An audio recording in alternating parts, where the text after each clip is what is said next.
okay, I'm back and I'm settled down. So after we finished speaking about this gentleman,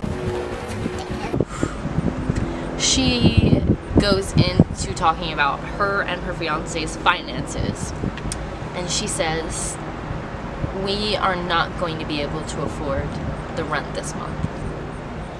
Okay, she said, he will have his portion from his check.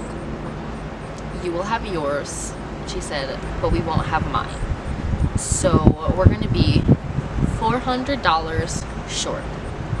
Now that is kind of reasonable, because she followed up with, I'll speak to the landlord tomorrow. Good, you're doing something about it. You want to make it better. She was like, maybe he'll be able to figure something out with me. And of course, I believed her, because it sounded like she genuinely wanted to get it figured out so that we would be able to stay here. Because of course, if we didn't pay, he's obviously going to kick us out eventually. So comes the next day. So this was a Thursday. So next Friday. It's like maybe noon, maybe 1. I don't remember, but I was at work and my boyfriend asked me if I knew if anything was going on, and I was like, nah, let me text her and get an update. So I texted her, I was like, hey, did you call the landlord yet? And she said, no, not yet. I've been dealing with other things. Whatever. So I was like, okay. But then she jumped into this long ass message about how she spoke to fiance after we all went to bed and that they're not gonna have any money at all. No money. No money. So it went from being $400 short to no money at all. And my heart dropped. Like, I immediately started freaking out. I was like having a panic attack in the middle of the copy center because like I'm about to get evicted. Like, this guy is gonna freak out because he's only gonna get my money and he's not gonna have theirs, and he's gonna kick us out and he's gonna get mad and blah, blah, blah. Like, my head was going 100 miles a minute. And I told my boyfriend and he was like, just calm down, you know, we'll figure it out. Come Saturday, I was like, I want to get ahead of her. So I called the landlord sitting in a Chick-fil-A parking lot because Wanya and I were going to try the mac and cheese. It's irrelevant. That doesn't matter. And so I told him, I started from the beginning, from Thursday night, how she sat me down, blah, blah, blah, blah, blah, whatever I just told you. And I was like, but I'm afraid that they're not going to call you at all. And they're just gonna, the way she made it sound like was they were just gonna up and disappear and leave me with everything. And obviously he was concerned and he was like, but really all we can do right now is wait and see if they reach out. And I was like, oh, okay, cool. So right now I'm just kind of in midair waiting to see what happens to my future, because I need a roof over my head and I'm not gonna have it if they screw it up. So sorry, I keep hearing back doors opening and I get real nervous that somebody's watching me because then it makes me self-conscious. So I'm talking to a camera, I'm talking to myself. and I look huge. I've checked these. Is my shirt cool?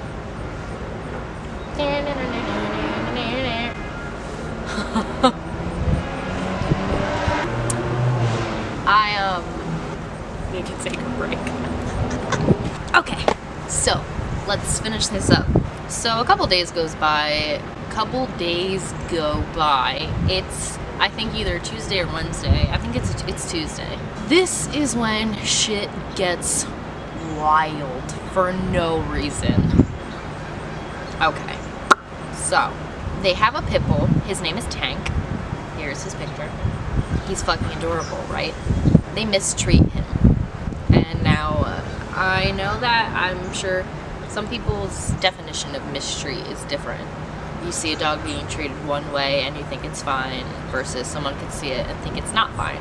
Well, to me, what's not fine is leaving your dog in their crate for almost 20 hours every single day, not walking him so much that he goes in his crate, or just goes in the house because he can't control himself because he can't hold it anymore. Them getting so anxious that they're biting all their hair off. Feeding him 1 cup a day. a pit bull 1 cup a day. You could see his ribs, like, badly. Like, you know, when Brian was a runner? Yeah, like that. Like, badly. And so Robbie took it upon himself to put in a complaint with the Humane Society, which I was going to do anyway. Well, it's supposed to be anonymous, and he put that he lived with them, so I mean, that kind of made it obvious of who it was. I had asked her that same morning if she had called the landlord yet, and she was like, no, I was dealing with other things. And then she cussed at me for no reason. She was like, I'm dealing with other fucking things right now. And I was like, what the fuck is your problem? And then she went into this whole thing about how somebody called the Humane Society and, you fucked with the wrong person, blah, blah, blah. She talks a lot of shit. Like, she thinks she's this big and bad bitch. Like, yeah, she's a big bitch, but she's not a big bad bitch. And it was unbelievable. So Wanye, being the gentleman that he is, told me to tell them that it was him that did it so that they wouldn't want to kick Robbie out. So I said that it was him. And she said these things.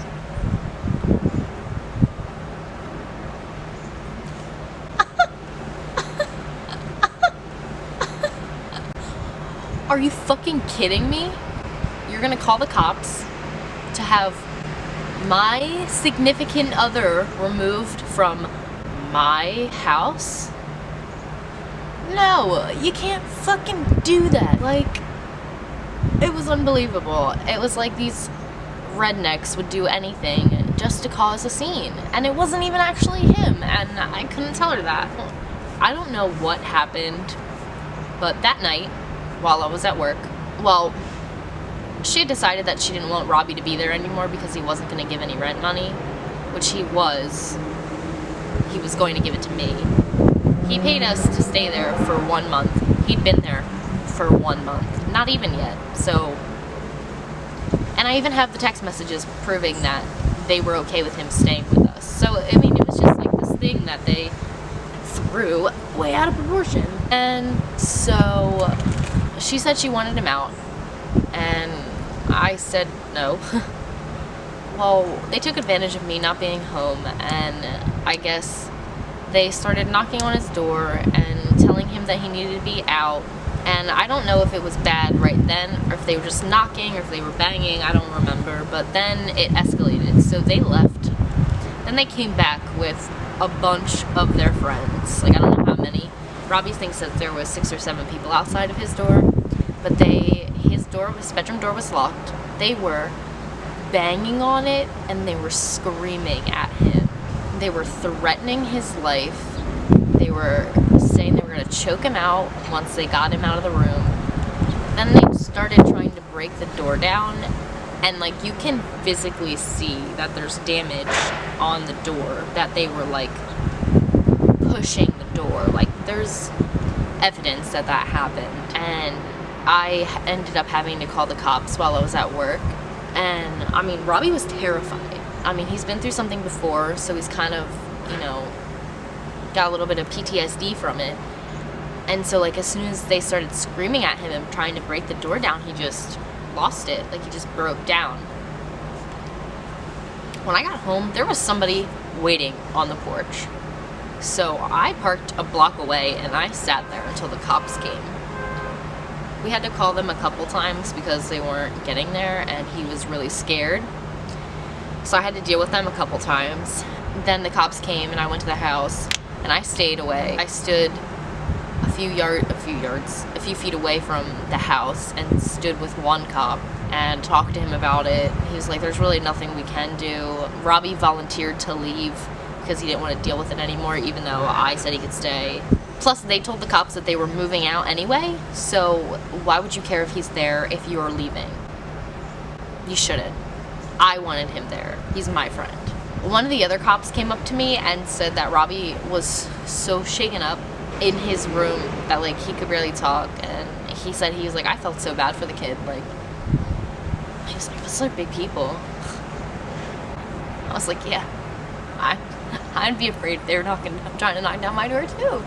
Man, bitches just sit on me and I suffocate. Like, yeah. Then the cops left and they started moving their shit out. And guess what? They still hadn't called the landlord. After that night, I was just, I'm not talking to them, I'm not gonna see them, and they ended up moving all their shit out the next day while I was at work. So I got home and the house was empty, besides a couple other things. And good riddance. But they left me with the rent. That's the best part. They had the power shut off on me. So one of many decisions they made by themselves and then told me afterwards was that they were putting the electric in his name. Alright. Well, that night, he called Delmarva and had them shut the power off. So when I got home from work, I had no electricity. And they left the refrigerator open. So the ice maker melted and there was an inch of water all over the kitchen floor. Check it out. You see this shit? They left the fucking fridge open, so there's fucking water everywhere. Everywhere. Yeah. So this was my night that night. Hey, so bear with me with the background. It's in the bathroom because the people I was living with turned the fucking power off because it was in their name. So they wanted to show some dominance. And, you know, I freaked out a little bit at first. I'm like, I'm gonna need some fucking candles. You know, my boyfriend was begging me to go to my parents' house, and I wasn't up for that because I knew that they'd be upset about me waking them up in the middle of the night. So fuck that. And you know what? Fuck you guys for thinking that shutting the power off was going to do anything to me, because all I have to do now is take a shit in the dark. And you know what? That's fine because I have Family Guy playing on my iPad, so I'm fine. I'm even gonna go to the kitchen and make myself some dinner in the dark. Unbelievable. I know. And they left me a present in the toilet. Yay. Update. So since I can't, the flash is too bright. I've been in the dark too long. But I couldn't find any candles or any lamps or anything, so I couldn't make any food, and now we're just gonna go to bed. Because what else can we do? And then I didn't have it the next day. Well, obviously when I woke up it was still off. So I called Delmarva and I was like, I need to transfer this in my name, blah, blah, blah. Can I do that? Yeah, of course. Got it transferred in my name, but they still couldn't turn it on until the next day. So I still had to go one more night without power. It's fine. Wanya gave me this little camping lantern, so I just walked around my house like that. It felt like I was in like a really old horror movie. It was great. He didn't like it. I liked it. He was worried for my safety, and I was a little paranoid every now and then, but I like the dark, so I mean, I felt right at home. I was pissed off that they shut the fucking power off, but it was what it was. And then it came back on, and yeah, I'm still in the house. I'm going to be moving back in with my parents. The only bad part about it is that I have to foster my cat for a couple months. And yeah, moral of the story, don't have fucking roommates. They're just gonna screw you over. But that's that. I don't really know how else to tell it. There isn't really a different way to tell it. That's what happened. I got screwed over. He's gonna take us to court, but he's gonna go after just them because I still paid what I owed to live in my room. And he already's got people calling that are interested in the house. He says that he's gonna make sure that I'm fine and that I don't get negatively affected by this, which is wonderful because I cooperated and, you know, I told him everything because not only did I not want to ruin my relationship with my landlord, but, I mean, they're screwing this guy over as well, and that just wasn't right to me, so I needed to tell him, and I needed to take care of it myself, and they still have not talked to him. Well, I guess he said that they sent him a text message full of bullshit, where apparently I said we signed a new lease, which never happened, and I don't know. He is starting to show it off this weekend, so hopefully I will be out within the next week or two and in with my parents and my siblings, which I am honestly genuinely super excited about. My dad's gonna help me budget so that I can learn how to use money properly and start saving. My mom is going to work out with me and teach me how to cook healthier food and to eat healthier because I'm super fat and I don't want to be. So it's going to be a lifestyle change and I'm very excited about it.